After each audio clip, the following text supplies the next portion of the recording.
जालन्यात मुख्यमंत्री देवेंद्र फडणवीस बोलतायत, थेट जाऊया। आणि आता आपण एक सत्कार देखील केला।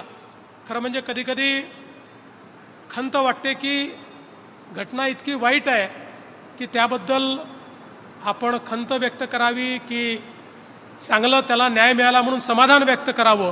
पण मला असं वाटतं की अलीकडच्या काळामध्ये सातत्याने क्रिमिनल जस्टिस सिस्टीममध्ये वेगानं निर्णय आपण आणतो। कुठेतरी जे गुन्हेगार आहेत त्यांच्यावर वचक बसला पाहिजे आणि याही गुन्ह्यामध्ये एका चिमुकलीवर अत्याचार करणाऱ्या नराधमाला केवळ 53 दिवसामध्ये या ठिकाणी शिक्षा झाली। 20 दिवसात पोलिसांनी चार्जशीट दाखल केली आणि 33 दिवसात पुढची कारवाई झाली। मला असं वाटतं की अतिशय समाधान वाटणारी ही गोष्ट आहे। पोलीस विभाग आणि प्रॉसिक्युशन या दोघांचे मी मनापासनं या निमित्ताने अभिनंदन करतो। सोबतच आज आपण 7 प्राथमिक आरोग्य केंद्रांचं लोकार्पण केलं आहे।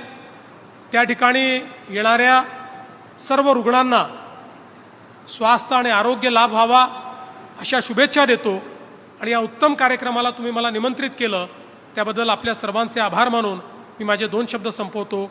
जय हिंद, जय महाराष्ट्र।